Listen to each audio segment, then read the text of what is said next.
Bonjour chers auditeurs sur ma chaîne Mes Partis pris. Mon nom est Ticlou et aujourd'hui je ferai la critique du jeu Expedition Northwest Passage.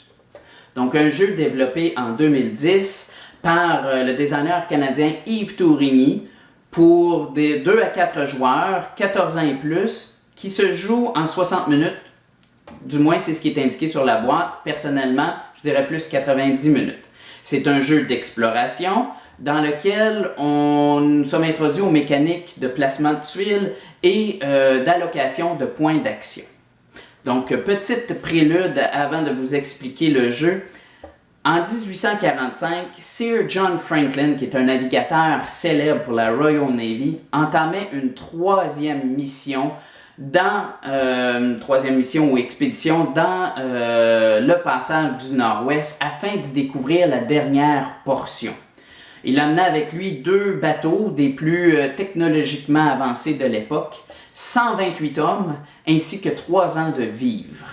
Donc il partit de l'Angleterre, traversa le Groenland et entra dans le passage du Nord-Ouest, mais malheureusement pour lui, pour la dernière fois, puisque plus jamais nous avons entendu parler de Sir Franklin par la suite. Qu'est-il arrivé?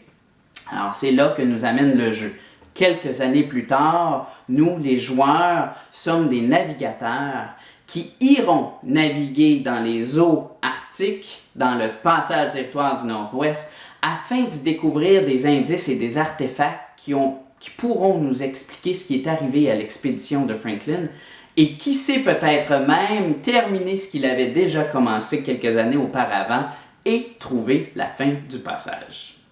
Alors, les joueurs devront à chaque tour jouer des actions afin d'explorer par bateau ou par traîneau même le passage du Nord-Ouest afin d'y découvrir les fameux indices. Alors, serez-vous le joueur qui tentera le tout pour le tout afin de découvrir la fin du passage et ramasser toute la gloire, mais aux dépens de votre vie?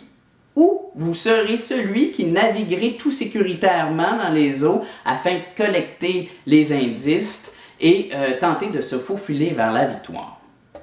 Peu importe, les joueurs seront confrontés à une course contre la montre et devront, avant la fin de la partie, retourner à leur point de départ et ça sans se faire piéger par les eaux glacées. Alors voici les défis que nous propose Expedition Northwest Passage. Allons voir ce qu'on retrouve dans la boîte, je vous explique comment on y joue une partie et on revient à la fin pour mon appréciation finale. Il fait froid. Qu'on y ajoute du charbon. Alors nous voici installés devant le magnifique plateau du jeu Expedition Northwest Passage. Le jeu est installé pour 2 personnes actuellement. Alors, dans le fond, chaque personne va recevoir son propre plateau de jeu sur lequel on y indique les actions qu'il peut faire pendant le tour. Et c'est sur ce plateau de jeu aussi qu'on va pouvoir amasser et, dans le fond, collectionner les différents indices qui vont nous rapporter des points à la fin de la partie. Et aussi, nous avons sur le plateau disposé chaque membre de l'équipage dans la section près du bateau. Et il y a aussi une section traîneau.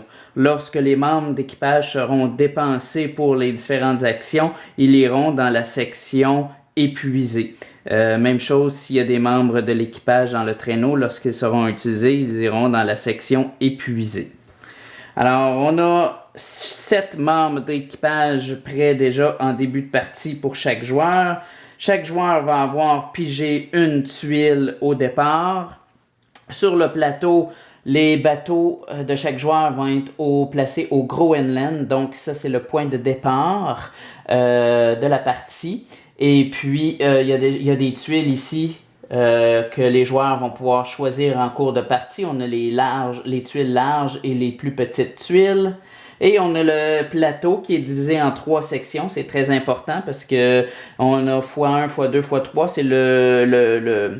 c'est les points, dans le fond, qui vont être donnés quand on va accomplir la recherche d'indices, par exemple, ou lorsqu'on aura accompli la formation d'une île complète, dans le fond, selon le secteur qui se produit. Il y aura plus de points, exemple, si on est plus loin dans la partie, et plus qu'on approche la fin du passage, donc plus de points on va avoir lorsqu'on va être à la recherche d'indices ou lorsqu'on aura complété des îles. Ce qu'on peut remarquer aussi sur le tableau, c'est qu'il y a des points ici pour être le premier à aller chercher, trouver la fin du passage. Donc le premier aura 10 points, le deuxième aura 3 points, d'où l'effet de course ici.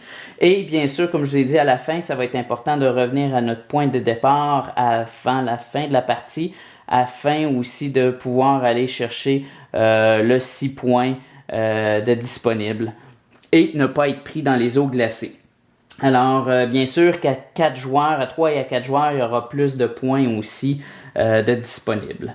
On a aussi, ici, on choisit au hasard, c'est le brun qui va commencer en premier, mais le tour du jeu par la suite est déterminé selon lequel des joueurs ont terminé leur action en premier. Donc, celui qui aura terminé ses actions en premier aura, à ce moment-là, le premier tour, ainsi de suite. Donc, c'est une autre façon ici de gérer un peu le tour du jeu en dépensant nos actions le plus rapidement possible si c'est ce qu'on veut faire de débuter le prochain tour en étant le premier joueur.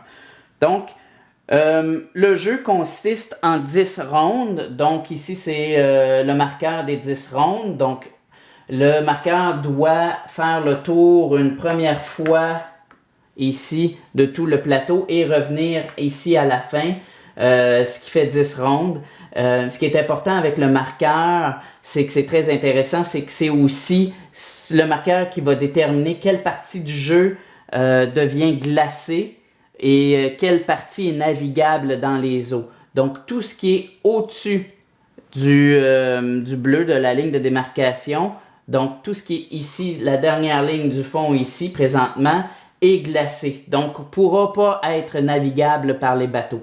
Et puis, quand le marqueur va se déplacer, à ce moment-là, ici, tous les eaux sont déglacées, mais rendu ici, ça va être un peu touché parce que à ce moment-là, tout ce qui est en haut ici va être glacé. Donc, non navigable par les bateaux. Heureusement que nous avons nos traîneaux. Donc, on va y revenir un peu plus tard. Et c'est ça, jusqu'à temps que le marqueur revienne ici à la fin. Et jusqu'à la fin ici, avant que le marqueur se rende à la fin, il est bien important pour les joueurs, s'ils veulent avoir le plus de points possible à la fin de la partie, de revenir sain et sauf au Groenland avant que le marqueur afin que le 10e tour termine. Donc, comment on joue à Northwest Passage? Dans le fond, c'est 10 rondes dans lesquelles les joueurs vont jouer multiples actions qui vont leur permettre d'explorer et de ramasser des indices. Donc, si on regarde un petit peu sur nos plateaux, les actions disponibles. Donc, les actions disponibles, ici, on a le coût de chaque action. Donc, puis ce qu'il faut faire, comme je vous ai dit, c'est qu'à chaque action utilisée ou fait, il y a des membres d'équipage qui vont être dépensés et vont aller dans la section utilisée. Donc, à ce moment-là, on a ici la première action qu'on peut faire, c'est d'aller choisir une tuile. Donc, bien sûr, aller se choisir une tuile va être important. On peut ramasser autant de tuiles qu'on veut sur notre plateau. Bon, alors ramasser une tuile va coûter 1 point d'action. Maintenant, si on n'est pas satisfait des tuiles qui sont en place présentement, on peut à ce moment-là toutes les enlever, les retirer pour 2 membres d'équipage et en choisir une par la suite des nouvelles tuiles qui vont être disponibles. Ça coûte 1 point d'action pour déposer une tuile sur le plateau de jeu. Donc, pour déposer une tuile sur le plateau de jeu, ce qu'il faut faire, c'est bien sûr, il faut que les morceaux soient positionnés de façon à ce que ça corresponde sur le terrain. Exemple, ici, ça marcherait bien parce que nous avons ici un iceberg qui colle un autre iceberg et à ce moment-là, c'est correct. Mais toutes les tuiles où, si je les placerais de façon à ce que les terrains ne matchent pas ensemble, donc ici, ça ne matche pas ensemble, il y a un iceberg collé à de l'eau, ça ne fonctionne pas. Donc, les tuiles peuvent être placées à ce moment-là de façon... faut au moins qu'ils soient collés de façon orthogonale, au moins une case. Ils ne peuvent pas être placés en diagonale. Donc, ici aussi, ce serait un autre placement qui serait possible. Donc, le joueur va placer des tuiles comme ça en utilisant cette action-là. Quand il place une tuile, si la tuile a un symbole particulier, il va placer un indice justement sur cette tuile-là. Donc, ce sera un indice que les gens vont pouvoir aller chercher dans leur tour ultérieur. En plaçant l'indice, systématiquement, il n'est pas au joueur qui a placé la tuile. Donc, tous les joueurs peuvent aller chercher cet indice-là maintenant. Donc, on place des tuiles comme ça. Au fur et à mesure, il y aura des tuiles placées. Là, pour le but de l'exercice, je vais placer des tuiles sans nécessairement qui correspondent au terrain, là, juste pour le but de l'exercice. Mais bref, les joueurs vont placer des tuiles et à chaque fois qu'il y aura des symboles, il faut placer les petits jetons correspondants. Bon. Et à chaque tuile qui est pigée ici, ben, dans le magnifique sac qui vient avec le jeu, les joueurs vont piger au hasard des tuiles pour remplacer les tuiles qui ont été pigées. Donc, bien sûr, vous voyez le passage qui va se former au cours de la partie et les indices qui vont apparaître. Et exemple ici, comme je vous ai dit tantôt, si un joueur irait chercher cet indice-là, vu qu'il est dans la section x2, il rapportera plus de points que l'indice dans la section x1. Maintenant, regardons les autres actions. On a aussi, ça coûte un membre d'équipage pour avancer notre bateau ou notre traîneau de une tuile. Donc, à ce moment-là, si notre bateau ici voudrait avancer de une tuile, ça coûterait un point d'action. Ici, ça coûte un point d'action, donc un membre d'équipage pour faire passer les membres de notre bateau à notre traîneau.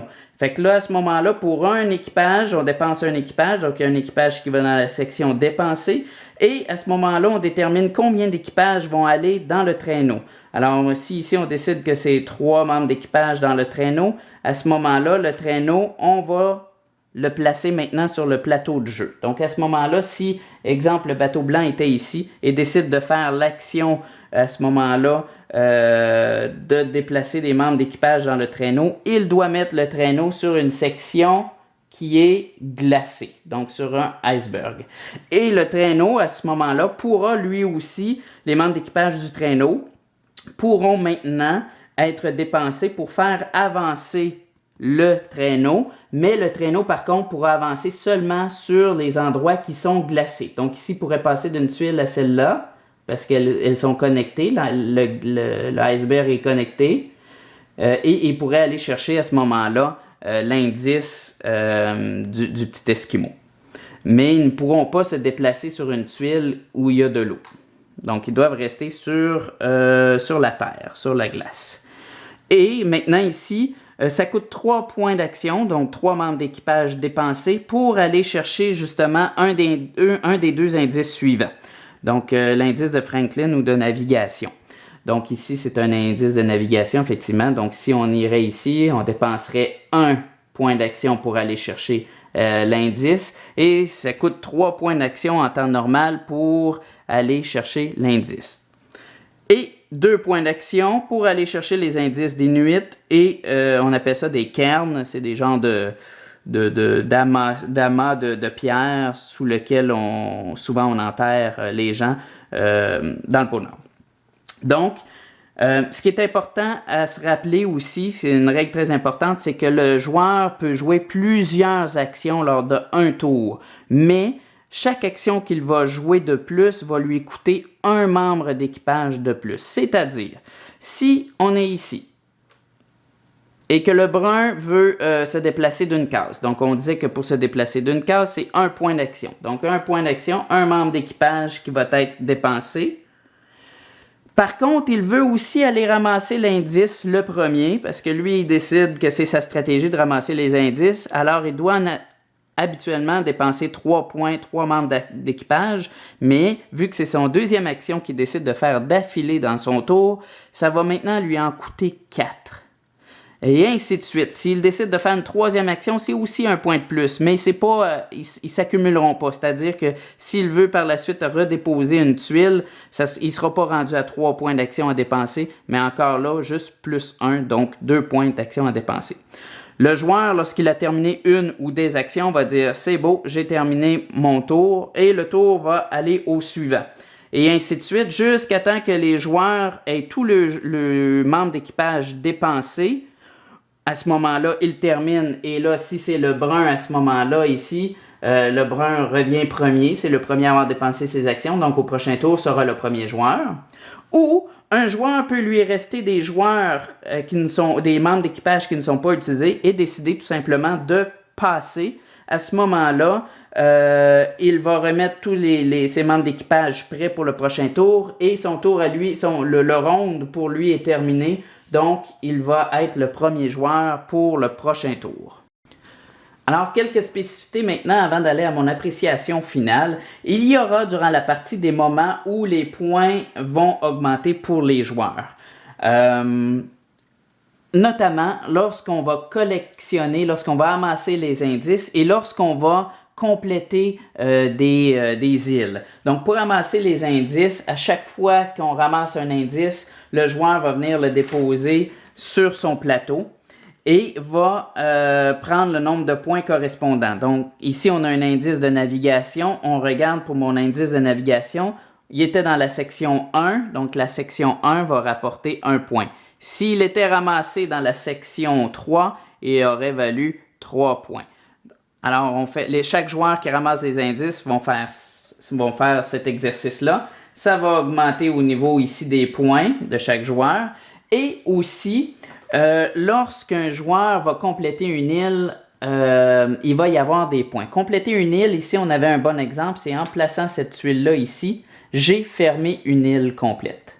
Donc, je regarde sur mon plateau pour fermer cette île complète-là. Il a fallu une tuile, 2 tuiles, 3 tuiles.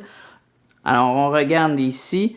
Pour une île fermée de 2 à 3 tuiles, ça devrait donner 1 point.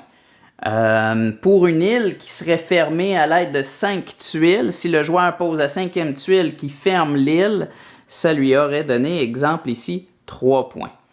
À noter que lorsqu'un joueur complète une île aussi, il va aller se chercher un petit jeton cartographie qui va aussi amasser et qui va lui donner des points en fin de partie. L'autre chose, par rapport au point, pour trouver le passage du nord-ouest, il faut absolument arriver à naviguer à cette tuile-là et il faut y déposer soit notre jeton bateau ou notre jeton traîneau. Et là, à ce moment-là, on va aller chercher les points correspondants si on est le premier ou le deuxième à y avoir déposé son jeton. Même chose quand on retourne au Groenland. Chose qui est bien importante aussi, c'est le fameux les eaux glacées. Donc, un petit règlement aussi, c'est que si jamais on était ici sur de l'eau et que maintenant l'eau est glacée, notre bateau ne peut plus bouger. Donc, il va falloir se déplacer avec notre traîneau. Si jamais notre traîneau était sur une tuile...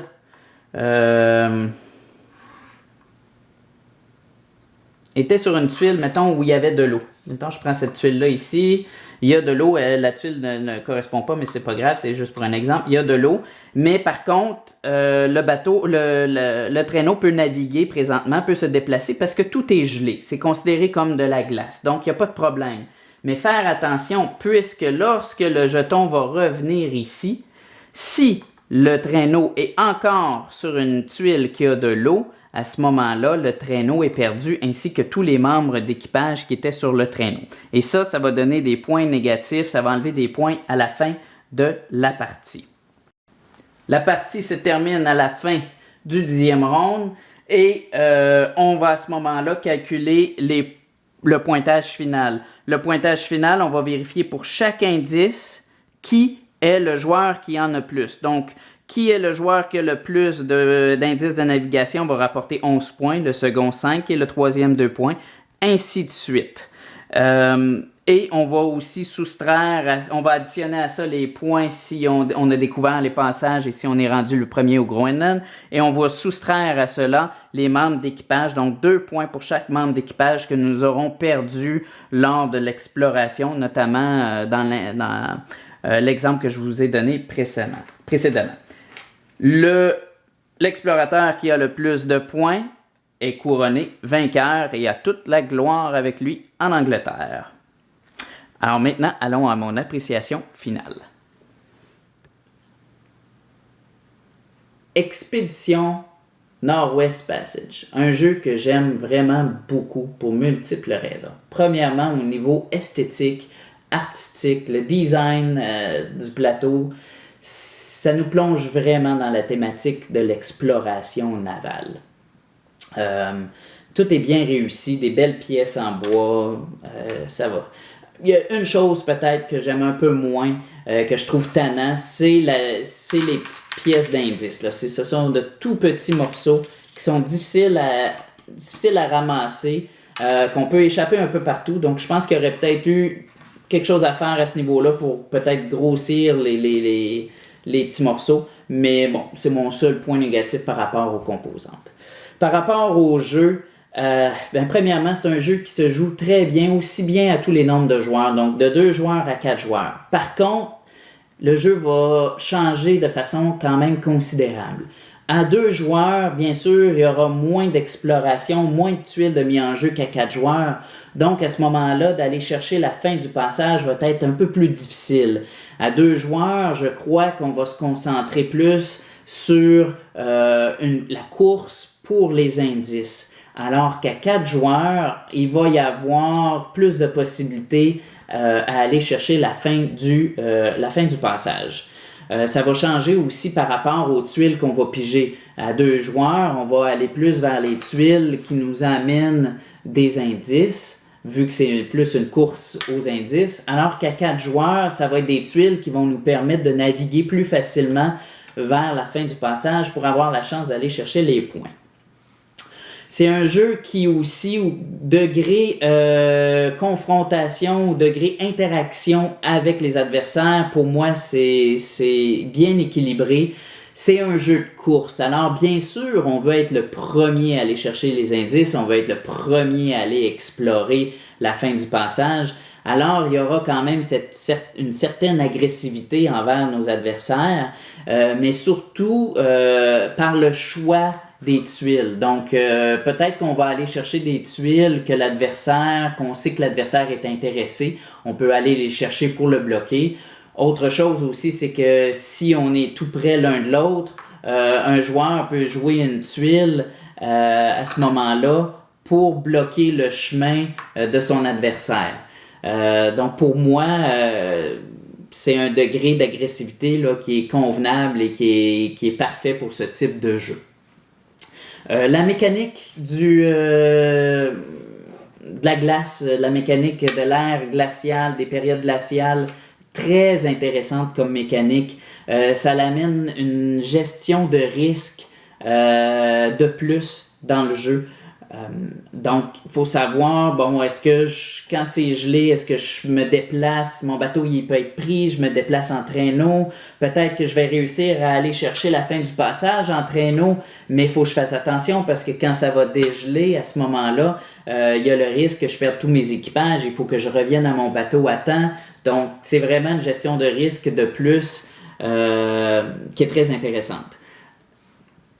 Il y a aussi le fait qu'on puisse jouer plus d'une action par tour. Donc, ça rentre encore dans la thématique de course. Il y a un indice sur le plateau, je veux m'assurer d'être le premier à aller le chercher. Je vais dépenser des membres d'équipage de plus pour faire plus d'une action à mon tour.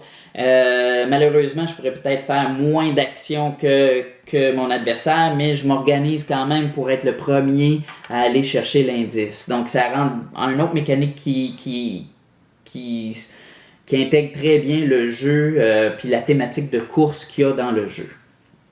Côté négatif, le seul que je peux voir qui va rallonger un peu le jeu, le temps de jeu, c'est la paralysie de l'analyse. C'est-à-dire que pour les gens qui vont avoir de la difficulté avec l'orientation spatiale des tuiles, donc de placer les tuiles, de choisir les tuiles, de les placer convenablement, puis là, ils vont tourner la tuile, ils sont pas sûrs, vont changer de tuile.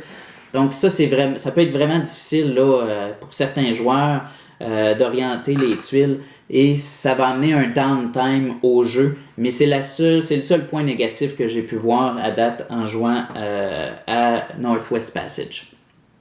Alors somme toute, pour moi, Expedition Northwest Passage est un jeu à saveur de course hautement thématique, stratégique à point, qui se joue bien autant à 2 joueurs qu'à 4 joueurs, puis qui saura intéresser tous les joueurs qui aiment les casse-têtes, l'exploration et les différentes stratégies, les différentes routes possibles pour nous mener à la victoire. Alors, 2 thumbs up pour le jeu Expedition Northwest Passage. J'espère que vous avez aimé la vidéo. Venez me suivre sur ma page Facebook, suivez-moi sur ma chaîne YouTube. Et d'ici la prochaine vidéo, amusez-vous et faites une partie.